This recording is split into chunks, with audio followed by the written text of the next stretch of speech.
This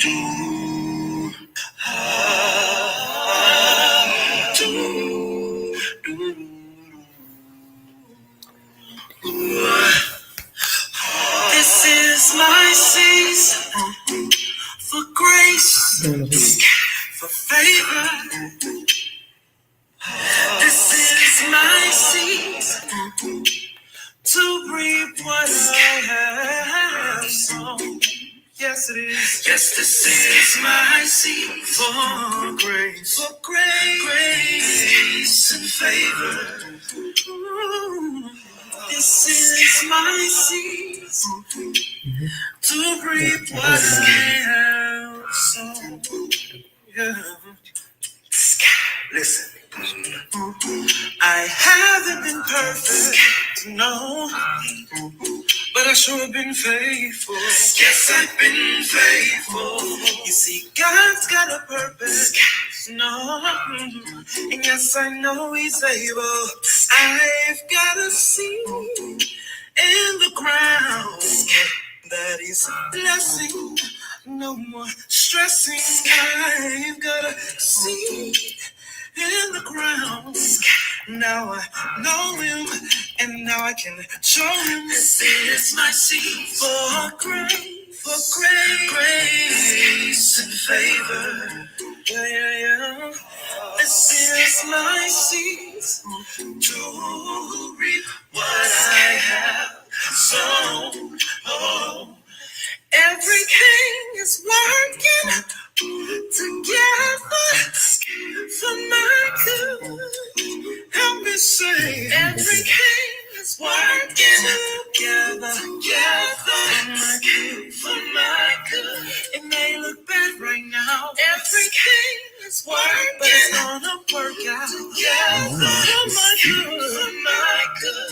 No matter what you're dealing with right now, everything is working. It's gonna work out together for your good, for my good. Let's go to the next part. Say it's good. It's good. It's good. It's good. It's good. It's good. It's gonna work out. It's working for my good. Don't you give up. It's good. Don't you give in. It's good. Hang on in there. It's good. It's working for my good. My good. My good. It's working for my good.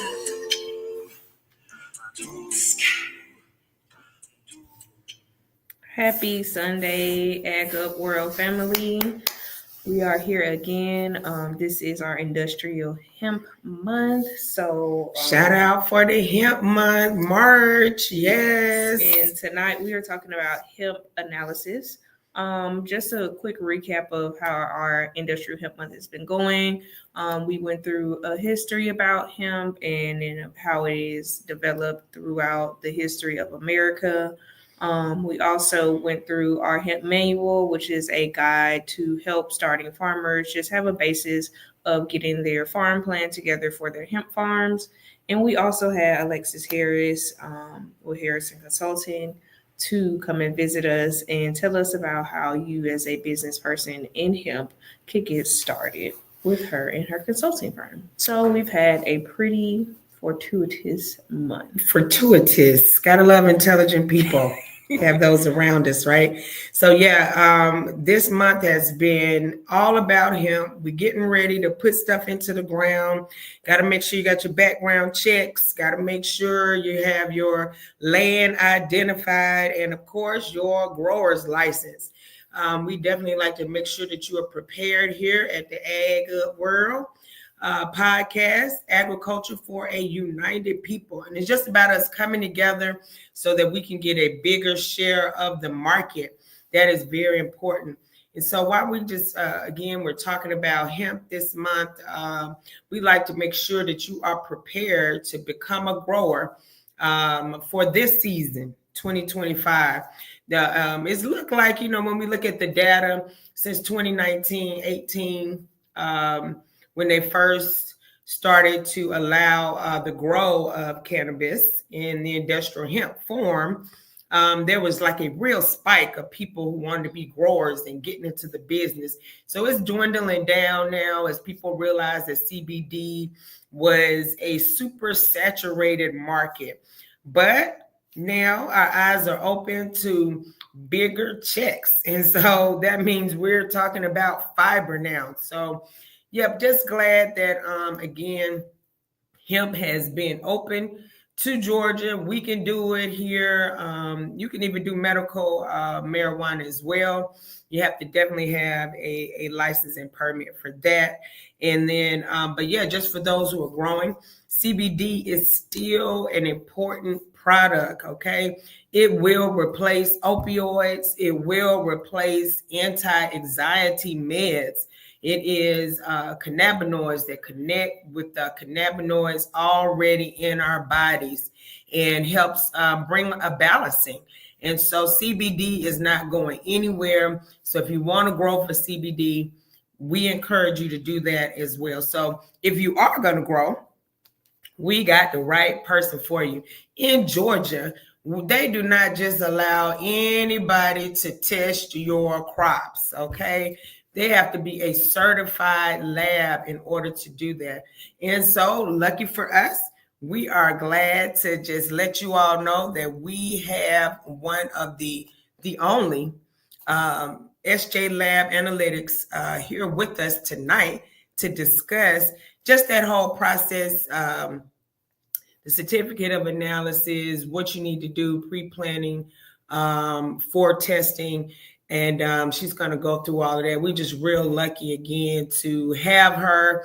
I'm going to put up on my screen because, again, we've been working with this lady probably since the inception of the permits for growers here in Georgia. And she has always just been right there on the forefront, helping, making sure that, again, things are tested. They are getting their crops approved and able to just, again, what's up with that? Yeah, I know. Every again, for people to be able to get their stuff tested so we can get approved and have no problems. We hate to dispose of anything. And so we just thankful for Sarah and her services that she offers. So welcome. Hello. Hey, good evening. Yes. And we're going to talk about Sarah. She's going to talk about her. What did we decide? How are you doing? We just want to, give us a brief synopsis of your journey and how you got into hemp testing and founded SJ Analytics. So we have been around in Georgia since the inception. So since 2020, we took our first client. We opened up with the Georgia hemp farmers, and we've seen the whole Georgia market grow. I mean, you just completely summarized it. There was a big boom. A lot of people jumped in. They were really excited to get into the market. We had a lot of really great product come out that first year. I say all the time that Georgia is the best farmers in the country, and cannabis is no different. We were just a little late joining the game, but we have great product that comes out of Georgia. Unfortunately, the market just started to collapse that season that we were coming out. And there have been groups of farmers who have continued to move forward and be where we're at, 2025. So we're coming into our 6th season now. Yeah, wow. Math checks. 6th season of hemp. This is our 2nd year of medical. So really seeing cannabis grow in Georgia, whatever the terminology is associated with it. SJ Labs, it started here in Macon. We're still in Macon. We have a little bit bigger of a team, a little bit different facility than we had 6 years ago. Okay. We definitely enjoyed the ride. And so I'm happy to be here and to talk about starting the season as a farmer, because even though the market looks a lot different today than it did back in 2019 or 2020, there's still a viable place for hemp farmers. And that's where the whole industry starts, is from the farming. So we got to get that right for the rest of it to succeed. Got you. That's awesome. Well, and just for our audience, I have literally been working with her since 2020. And so I found a nice little PowerPoint I like to whip out. If Sarah could go through it, that would be great. It was excellent presentation by her even then. And she was dressed to kill. So right now she got a little SJ Lab stuff on, but this lady actually changes into a different person with that makeup and hair done. So you may not notice her then. This is what toddlerhood does to you guys. Her 2-year-old, yes, and she's still a newlywed, you guys. So we can say congratulations. And now she's got a 2-year-old too, on top of that. So I know that's lots of fun. So I'm just gonna share my screen. And you could just start rolling from there. Again, I thought it was an excellent presentation, and I think we can even start here. So this is actually our brochure that we hand out to people if they come to the lab and they have questions. I think one year we sent this out to some farmers. But basically, this actually came around when we were just starting education into this industry. So again, going back to 2020, farmers had never tested before. Legislators were not focused on anything but a THC value. And so where testing and how testing fit into the hemp and the cannabis industry wasn't well understood at the time. And so this was a big education piece. And it's important to understand where and why testing exists in the first place. Back in 1998, when California legalized medical cannabis, they found that there were problems getting consistent quality and safe products to the patients. And so a group of scientists came together and decided that they needed to come up with a safety test and a grouping of tests that would make safe, consistent quality product for the patients. Oh, wow. That ended up being adopted by Oregon 2 years later, and that's been the precedent for cannabis moving forward. But again, hemp was really focused on THC, so the purpose of testing got lost when we were talking initially about the laws. So this is a reiteration of that. There's sort of two ways that testing can be broken down. There's your safety test. That's going to be residual pesticides, heavy metals analysis. Specifically, we're looking for chromium, cadmium, arsenic, lead, and mercury here in Georgia. Mycotoxins. So these are toxic compounds that are created by certain types of molds at the end of their life cycle. A general microbial screen. So this is where we're looking for these molds still living. We're also looking for things like E. coli or salmonella, dangerous and pathogenic bacteria. Residual solvents. When you take the plant material, you make oil, use ethanol or butane. And so we want to make sure that those products have been appropriately removed from the final product. And then value added, essentially, what are you paying for? Well, you're paying for that cannabinoid profile. How much CBD is there? How much THC is there? And that can either be for the middle person, the manufacturer who's making a product, or for the end consumer. Same thing. You purchase based on that profile. And terpenes. Terpenes are what you smell on the product. They work with cannabinoids. We have seen that these are really effective in the body as well. Terpenes aren't really a thing in Georgia.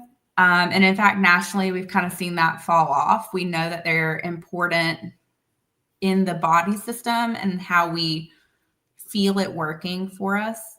But it's not a valuable test so much anymore. We very rarely get it, in fact. For farmers, it's really important because, again, you don't have to test your field for tomatoes, and you don't have to test your tomatoes before you harvest it. So this is a different process. At the end of the day, the last thing you want to do is spend thousands of dollars on your field and then have to destroy your product. No, that's right. And so the best thing that you can do is to test early and to test often. It's $65 for a plant test versus destruction. And $65, if you have 10 acres, that's $650. If you do that 3 or 4 times, that's still saving you so much money in the long run versus taking that risk. So risk mitigation. When you talk to consultants or even farmers who, a mistake that we see a lot of veteran farmers make is, well, I grew this the last year or the last 2 years, and I know exactly how it's going to grow. But just because it grew this way in 2024 or 2023 does not mean that that's the same cycle it's going to follow in 2025. All it takes is a couple of decimal points on that THC value for it to be destroyed. So once your plant starts flowering, we recommend that you start testing every 10-ish days up until the point that it's time to harvest. And once you see that value hit 0.25% THC, that's when you need to call to get your final test. That final test is required by law to be compliant for you to get that okay to go ahead and harvest it, again, 30 days prior to harvest. And the end product also has to be tested at market. And people ask us all the time, can we use their compliance product to test for their final product? And the short answer is no. The product that I take out of your field, that fresh cut product, isn't really a pretty test. We want you to pass, right? So we're taking the leaves, the stem, everything that's going to grind is what we're going to use for that state test. And what you're going to sell is a much cleaner, prettier product 30 days later. So you're going to have a higher CBD value. Again, that's what you're getting paid on. So you want to make sure it's your final product. Next slide. Yeah, go for it. Okay, so umbrella. Let me see. I think there's a little thing. Do I have a little picture? Oh, an umbrella? Yeah, there you go. Your little pretty umbrella. Yes. Okay. Okay, so this is kind of a visual of what I was talking about. There's the pre-season is you testing your field. So if you haven't grown cannabis before, you haven't grown hemp, something that the industry realized early on is that it takes up a lot of metals out of the soil, much more so than other plants. And so it's really important to test the soil that you're going into. For example, old tobacco fields have a lot of lead and arsenic in them. And when you put hemp in it, it uptakes it. Well, then it fails the test at the end. So you want to test your field to make sure that it's actually a good place to grow your product in the first place. On the flip side of that, hemp may be a good option if you know you have a lot of heavy metals. You can grow hemp for a season or industrial hemp to clean up your field. So just a other thought. Mm-hmm. Wow. Yeah, compliance is what we were talking about, that risk mitigation, testing early, testing often, just to make sure that you are still within the metric of what you need to be to get that compliance testing. State compliance, that's the final one. And then your marketing COA, that's when you have everything harvested, or if you're the manufacturer, your product's labeled, completed, and about to go to consumer. Years ago when this was made, there weren't rules and regulations and laws that dictated what those had to look like. And it was good industry practice to get a full panel, but now that is the law in the state of Georgia. So everything that gets to the consumer has to have a full panel COA on that product. And every piece of that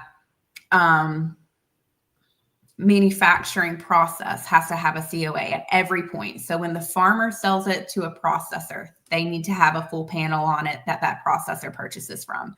When that processor makes their oil, they've got to get a full panel when they sell it to a manufacturer. Now, if that processor is taking that oil and making the final product, they don't have to get a COA on that because that's all in-house. When that manufacturer takes that product to the consumer, they've got to have a full panel COA. The Department of Ag has a list of approved labs. We're on it, of course, and we are the only one that's actually located here in the state of Georgia. So how lucky are we to have you here? Well, thank you. I'm not sure if you got frozen. Yeah, you guys are frozen on my end as well. Okay. Come back when you're ready, Sarah. We're going to go to the next slide. Okay, that sounds good. Can y'all hear me? We can hear you now. We do. Yeah, I don't know what happened for just a second. And now you have the next slide is our best practices in hemp. Yeah, I think that's it. This is all different ways of reframing the same thing, because again, years ago, this was just educating about what was needed. And now we have some rules and regulations that just lay out what you have to do, which is a little easier. I think, though, if you haven't farmed before, the important thing to know is you cannot grow THCA flower. Don't do it. And it will not pass. Will not pass. Do not grow THCA flower. The other thing to know is, again, test early, test often. Even if you have a schedule and somebody's told you exactly what date you're going to harvest on. Yeah. Why so not? When you test often, I see up here you saying like every 15 days. So like twice a month till harvest. Yeah. Is that good? Once it starts flowering and you really start to see that flower become substantial, I would say every 7 to 10 days, 2 weeks at most. If you're following your data along, you kind of see this point where it's like, okay, it's moving along linear. It's linear. And then all of a sudden, Parabolic. it jumps. It gets exponential. And that's a maturity threshold. And that's the point that we have to kind of catch. So it may be cooking along at like 0.1, 0.12, 0.13, 0.1, whatever, like kind of going along slow. And then all of a sudden the next week it's like 0.23. Oh, Like it's fast. Yeah.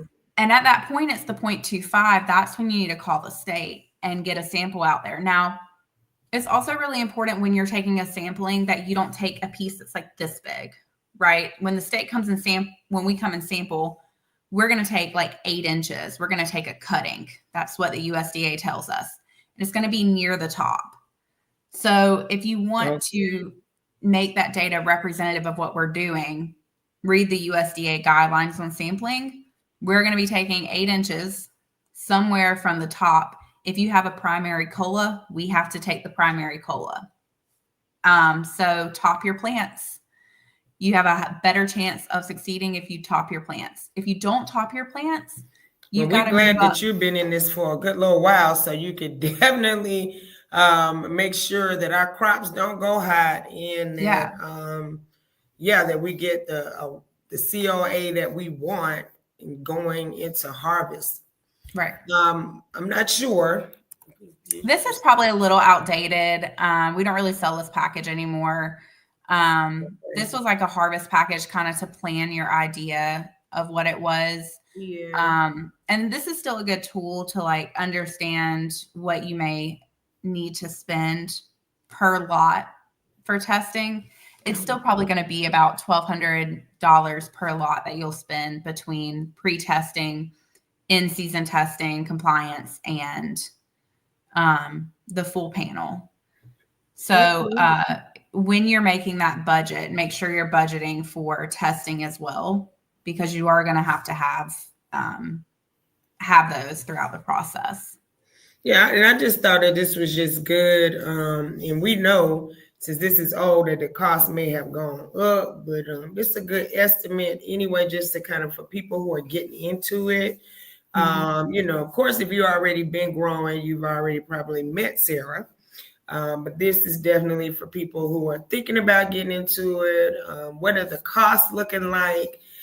We was just hanging out with Cedric Rowe March 1st because he was doing a big introduction to hemp, and he definitely talked about the testing. He has a nice little log of what he's doing, a task manager, when he needs to plant, when he needs to test, when he should be looking for weeds. And so again, just having this map out or a table or a task log is very helpful in just keeping up with what you need to be doing around testing. So we're glad that you have this up too, because just in case people were wondering, You got planting, and then of course you're like, please do the testing in January to April if you're going to plant after that. So I think that's this is really important in what we're doing. How about this one? Timing of testing. You want to talk a little bit about that? She's already talked about this. Yeah. Okay. Yeah, and this is again going back to education in the beginning. How do we communicate our results to people in a way that was easy to understand? And we used to send out these thermometers. I totally forgot about this, but I like the idea still. This is sort of like, where are you at, right? Like, and the temperature being that you're going hot, because that's the terminology that we use. Yeah. Now, again, bear in mind that what you get on your preseason test may not be exactly what you get on your compliance test, but we're going with risk mitigation. You just want to pass, because you're going to have 30 days after that to harvest. So, don't get too hung up on the precise numbers. It's different people sampling. There's a lot of variables. Just don't get hot. Like that's the big goal here. Don't get hot. And that's essentially what this was. It was saying when you got here to the orange, it was time to call the state. And if you were at red, you were past time to call the state. Yeah, I forgot about these.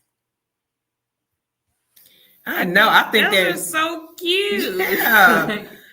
Color coding is still the thing to do. It's amazing how, people are just, I know we don't want to go hot, and the thermometer is just a good idea. Not saying that people are so slow that you need to show them color codes, but yeah, the visualization is with always the percentage breakdowns is helpful.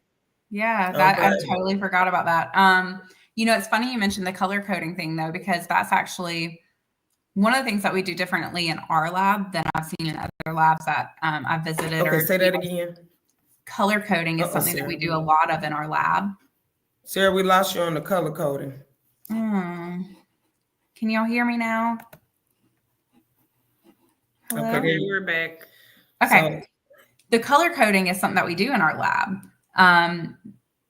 Most of my staff are women, and we print out different matrices by color. And we have a really small staff, but we're super, super efficient. And so how we color code in the lab is one of the ways that we manage our efficiency. We love color coding. I kind of want to bring those thermometers back, though. I need to kind of figure out a way to put that into our process because I like it. Yeah. Yes. Again, Sarah, thank you so much. And as you all can see, she's going to make sure your crop pass. And that's most important. We do all of this investing and planting, and then bam, it's like, look at these costs and where did they come from? And so I'm glad right at the beginning you talked about, this is what it costs, but this is what it could cost you. You have to burn everything. Yeah, and so because sometimes people can't see the value in. Okay, you need this testing. Yeah, you need to have it tested every week, because if it goes hot, it's nothing. You still are, bound by Georgia to report, your findings as well. So we just appreciate everything you're doing. I'm going to put up your information. I did have a couple more questions. Okay, well, yeah, we can keep her for just a minute. Sarah's got to make it to Atlanta in the morning, so we just we ain't gonna hold you too long. But yeah, we got a few questions for you. Just going into kind of like, because again, environmental engineering, that's my background, but kind of going into biochemistry and molecular genetics. Just speaking, for our future scientists out here, just letting them know kind of what it took for you to be able to open up your own lab. And like you said, we're here, this is Agriculture for a United People, and I love when you're saying like your women like staff, like that's something like empowering to me, just to be able to be that I hate to say it, but the DEI person, and it has nothing to do with that, but it's literally just the qualifications that you have as a woman and a leader in your field. let's talk about the DEI thing. It was so funny because we had our recent hire. We made a joke in the lab that our DEI hire was a white guy. But no, I mean, honestly, the reason I have my own lab is because I got mad. I had a patent that went through at my last position. It was market valued at $2 billion per year.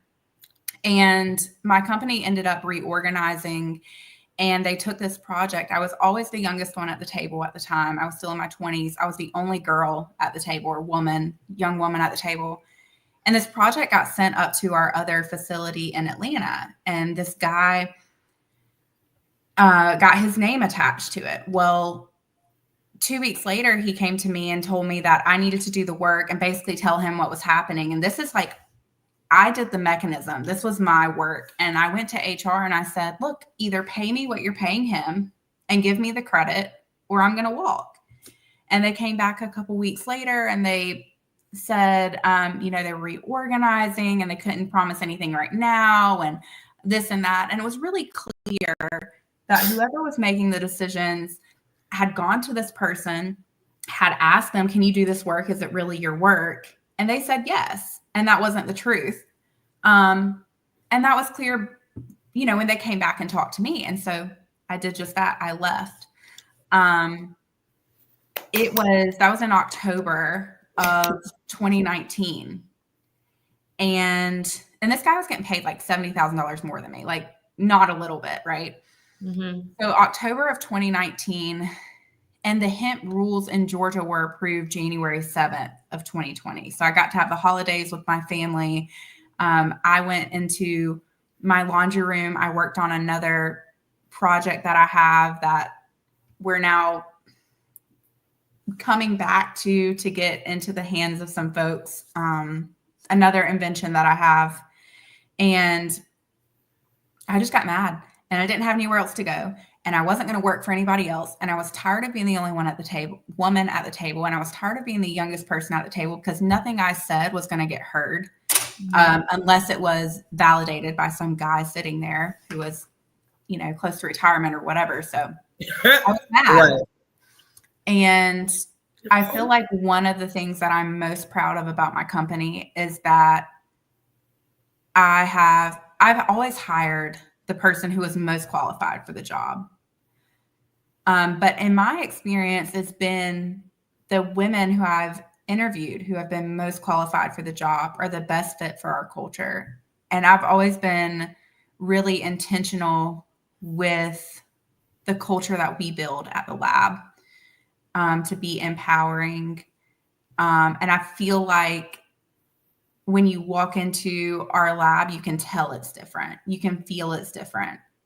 And I'm really proud of that. So yeah, it was DEI. I was mad. It was DEI, right? Okay. And here we are. And I do want to point out there have been several other labs that have tried to come into the cannabis space in Georgia and haven't made it, didn't make it, or don't have the accreditation. So DEI does not mean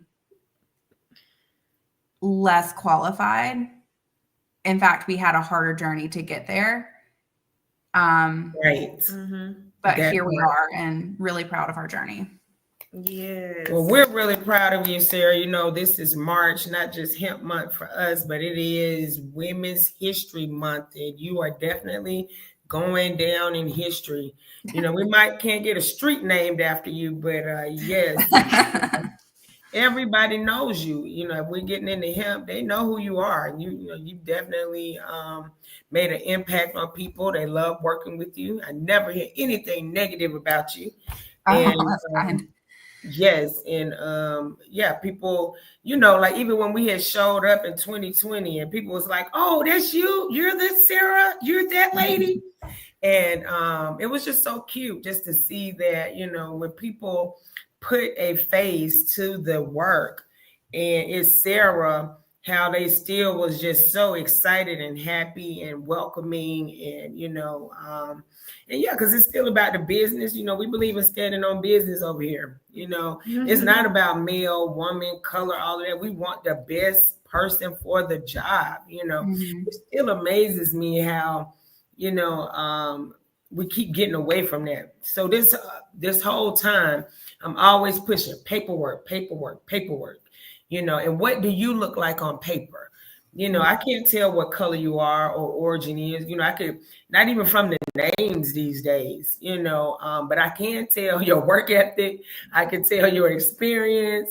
I can tell how long you've been doing something, based on the paperwork. And so hopefully, the content of your character will start being, way more important than anything else. Me trying to get ahead, or let me bring in my cousin, or, those. Yes. Yeah, those old school ways of doing things. And so hopefully it's going to elevate. Everybody will, raise their standard to a level of excellence in the competition of trying to, achieve. Right. Everybody's got to step up their game. It's not about, what you're doing. Because if that man had stepped up, then instead of taking yours, it would have been respected. But that whole point of him saying, oh, yeah, that's my work, again, like, where's the integrity? That's the word. I was just saying, people got to have morals and values. And I think a lot of that is getting lost. Okay. Yeah, and I'm a see the glass half full kind of person. Yeah. I think when, particularly in the corporate world, I think people do look around the table and they're like, oh yeah, I can do that. Yeah, I mean, I know it, By the way, the project ended up getting killed and it couldn't get any further after I left. After you left. Right, because it was yours. I don't understand. Right. But I don't think that it always comes out of malice. Like, I think that people have been so built up, and especially people who have experienced certain privileges as a part of their life have been so built up by the community around them that they maybe don't understand how the different pieces have put them where they're at. They don't give credit to those different pieces. And I think that's where some of that miscommunication happens. I mean, maybe it is malice. Maybe it is people just stepping on other people's toes and clamoring for the top. But I think, sometimes it's just, we can see the brighter side of it, and really just not really understanding the journey that you took, the late nights and the biology classes and the research and development, that come along with evaluations, and let me tighten this up and make sure we're doing what we say we're doing. So yeah, I don't think it comes out of malice. Like I go to Ebenezer Baptist Church, which is the Freedom Church. Raphael G. Warnock is the pastor, and literally it's just all about everybody trying to respect each other, respect each other's ideas, see the value in that, and try to, I don't have to take your value to make me more valuable. You know what I'm saying? And so, and yeah, and I don't know. I don't think there's any malice there at all. Like, again, I work with young people, and when we talk about crime, like, you're a criminal, but really it's the crime that presented itself. I wasn't thinking about becoming a criminal or stealing that bag of money till somebody dropped it in front of me. You know what I'm saying? And so sometimes opportunities are like that. That's why I say maybe it's not malice, instead of stealing, we like, oh, thank you, thank you, Lord, for this bag of money. I'm not stealing it. I'm just glad it's here. And so, yeah, that's not in malice, and so, yeah, definitely we agree with that, and just glad that you pushed your way through, Sarah. Yeah, and walked away, because sometimes that's the hardest thing to do is walk away. Some people they might need to hear your story.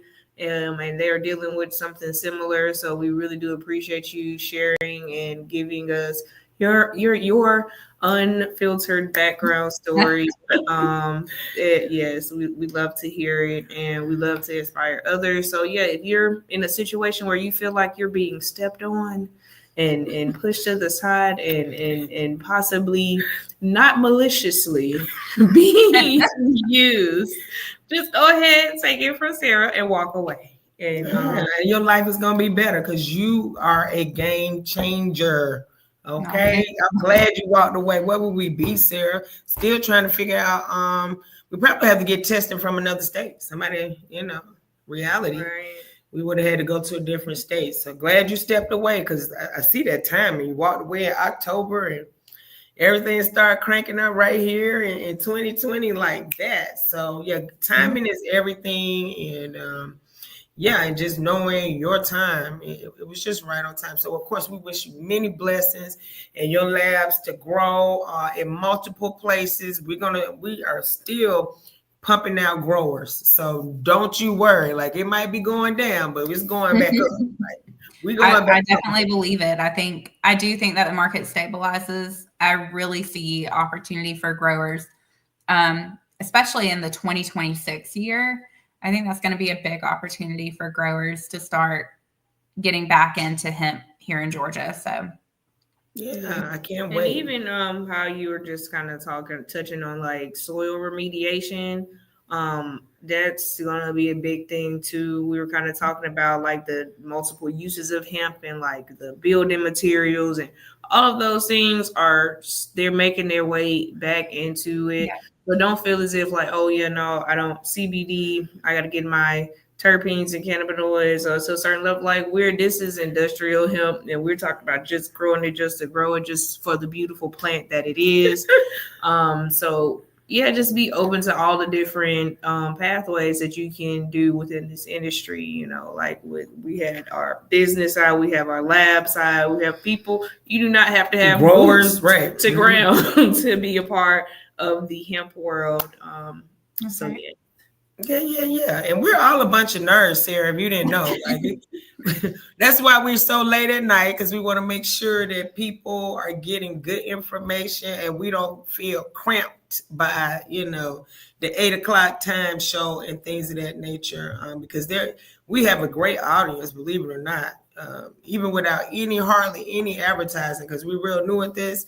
We got 80 subscribers. They're all over the country, the world, because people want good information. They want the truth. And so it was really important to us to having you on board as being the only Georgia lab lady here. And so, again, thank you so much for coming, and kiss the little baby and kiss the husband, because, as a new wife, we got to treat the husband like the babies and the babies like the husband.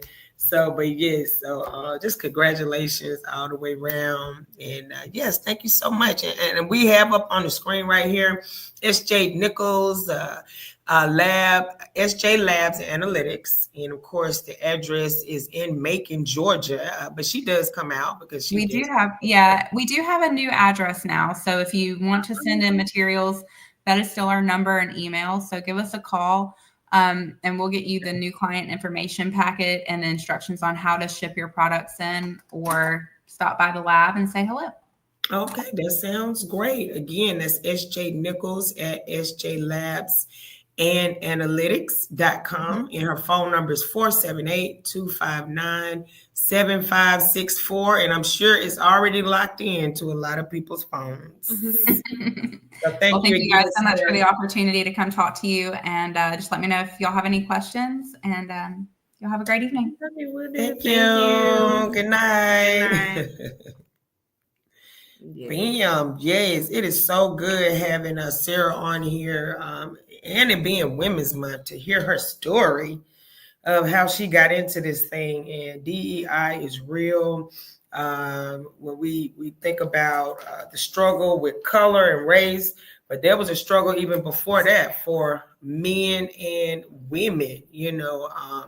She didn't call it out, but yeah, some old men with gray hair, been there too long, trying to take over and not respecting other women or even younger people for that reason right there. So we're just glad, again, that we are able to bring people like Sarah on here to this stage to, again, give you the real information, what you need to be doing so that your crop does what you're trying to get it to do, and that is finish. You don't want to have to burn it, dispose it, turn it into biomass, anything like that.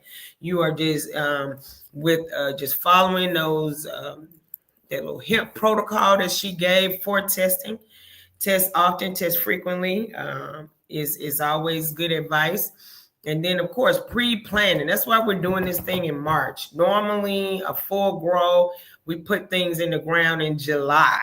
Okay, so that is really the date of planting, around the end of June, July.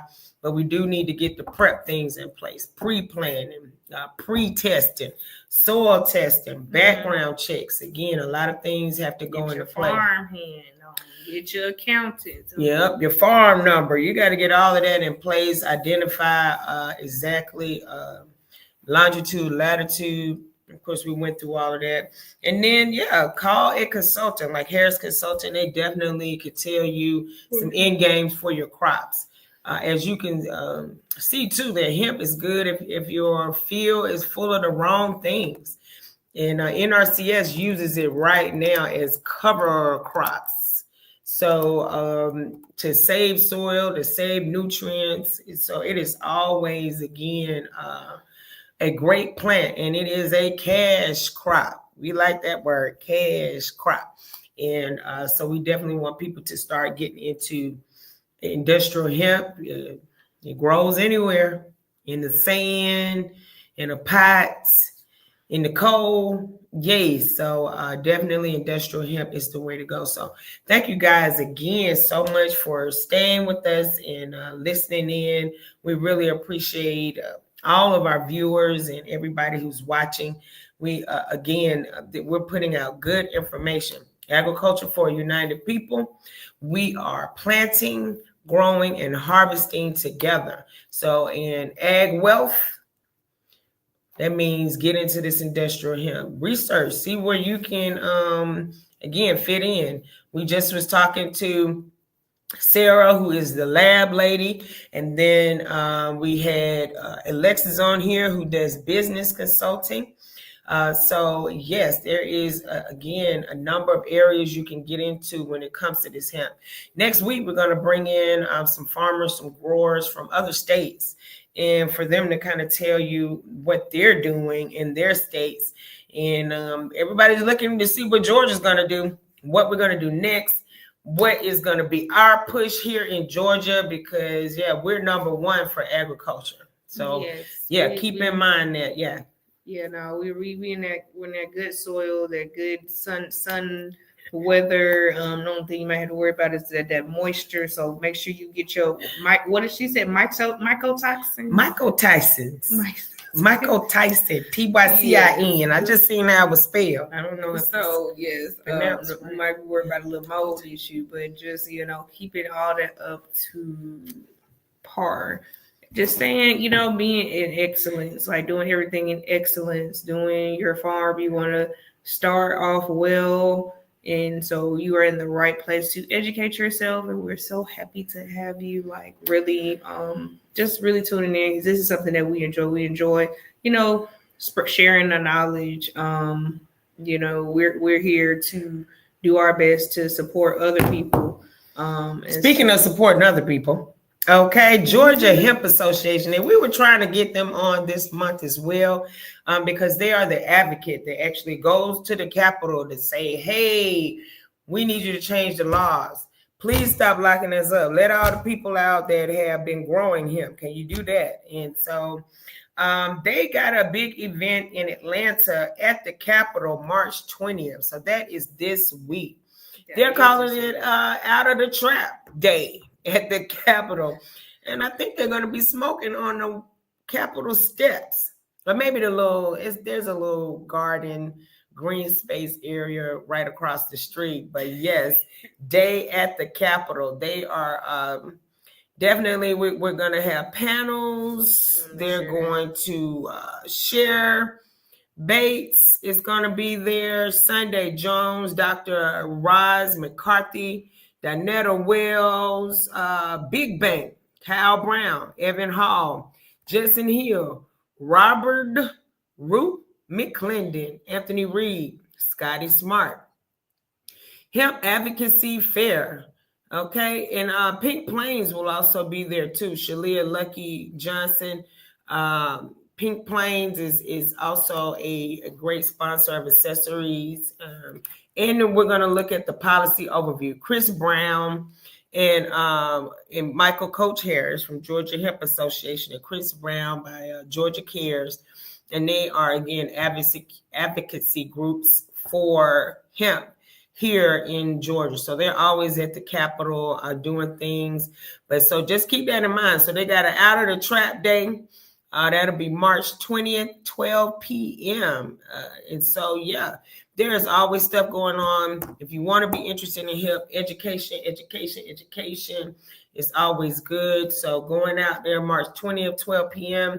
to the Capitol here in Atlanta, you will definitely run into some more hemp advocates, okay, hemp lobbyists who are really getting into changing the game around here. So again, we just appreciate everybody, and we're out here to try to support and make sure that you have what you need when it comes to industrial hemp for this month. If there's anybody out there who have any comments or suggestions, questions, please, you can always watch this later and comment. We are always keeping up with this thing to make sure, again, we answer all questions and make sure anybody who is, again, trying to get good information, that you get it. So we're keeping up with that constantly. And yeah, if you want to get into hemp, please let us know. Coach at agriculture-up.org is how you get in contact with me. And yes, I am working with hemp growers in the Southeast region. So that's Florida, Georgia, the Carolinas, Tennessee, Mississippi, Louisiana, all the way to Texas. Am I working with hemp growers? So if you have any questions, y'all just let me know. I definitely try to make sure I get you good information or go find it for you. I got some people in Connecticut as well who are like, Aaron, we need a hemp manual down here. So we're going to put those together for each state, and you'll be able to access that as well. Agriculture for a United People. We are slowly bringing our website together. We're slowly bringing our communities together. And so just be patient. We'll have a one-stop shop for you guys real soon. Okie dokie. That is all. Again, don't forget to like, subscribe, share, comment, send this to somebody. Be like, did you know about hemp testing? You know nothing about that? Somebody is growing something, they ain't doing hemp testing. You like, who's watching your stuff? Like, who's tracking your stuff? Because if you don't know Sarah, then you're not doing it right. But yeah, send this out to somebody. And let them know. Like, Ag World got you up, got your back, got everything you need when it comes to this hemp. So yeah, you can watch any of our this March shows, and it'll let you know exactly what you need for Georgia, what you need for to cultivate an acre, who you need to contact for your testing, and yeah. So just reach out to us, even for seeds. We do have somebody for that as well. Thank you again, you guys. I think that's it, T. That's it. That's all we got for today. Yeah, that's all we got for today. We're ending a little bit early this time, but y'all know we ain't gonna waste your time. That's what we trying not to do. We won't waste your time. If we got information to fill up our time, then we will. And yeah, right now we just had to make sure we got Sarah in, and so that was our main focus. Because you cannot do anything without Sarah's number here in Georgia if you're growing hemp. Okay, so yeah, tune in next week. Well, we got some more, and I think we got 2 more shows in this hemp month. Yeah, so we probably will get Coach Harris to. I might get him to cook some shrimp and come on over, and he can cook some shrimp. So Georgia Hemp Association, and maybe we can get Chris Brown with Georgia Cares to just come over here and tell us about lobbying and advocating here in the state of Georgia for hemp, and that way other states, y'all can kind of see exactly what they're doing and get on board. All right, that's all. Thank you so much. Don't forget to like, subscribe, and share. Right? Remember this. Yes. Yeah, we powerful. Period. Okay, yes, Oh my yes. Learn from I'm trying to the women. remember where I got this shirt from. Let me see. She overcame everything that was meant to destroy her. Oh, John, that's the monthly. That's the quote for the month. Okay. Indeed. Okay. They think we the weaker vessel, but shit, they did. You look like Ain't nothing weak. You look like Ain't the lady nothing for weak. real. Ain't nothing weak. You look like the lady for real with the hair wrap. You know who I'm talking about? No. Yes, you do. With What's that lady name? Okay. No. Dr. Anna. Because ain't nothing weak around here. Okay. We made sure that we is keeping it tight. No. Jays. Red hair wrap. What? Somebody with a red hair wrap. No, it's the with the arm. No, I got it. I'm Wait a minute. sorry. Now we gotta so figure it out of the. Give me 2 minutes. I'm so out of the loop. No, when this it is comes the to old what did the women working thing? Oh yeah, with the head wrap, the white lady. Yes, and she's like a factory worker. Right. Rivet. Was that what it was? Name? I don't know. I can't think of her name. It is Rosie. That's her name. It is Women History Month, so yeah, we do have to kind of Rosie the Riveter. Let me put it on here. My daughter wants me to show you guys Rosie the Riveter because this is who we are this month, okay? The women who changed history. Why I do like that? What's up with that? I can't get a big. Can I get a big one? It won't let me get a big one. Look at that. Black people. Okay, we can share our screen now and let y'all see. Oh, goodness. Where is this? I lost it. You don't even know. Are we still live, y'all? Yeah, we still live. Where we at, though? I don't know. It's not. Did we close us out completely? Oh, no, it's right here with Rosie. I got to pull Rosie out of here, though. That's what that means. Oh, good. But we ain't going to see Rosie. Yeah, and this is what we are talking about for the month of March, okay? You got to have... That's crazy. You got to have this spirit right here. We can do it. We can do it. They called her Rosie the Riveter. Okay? Female empowerment at its best. I think that's Sarah Jane right now with the red scarf. Oh, that ain't Sarah Jane. It's too old to be her, but yes.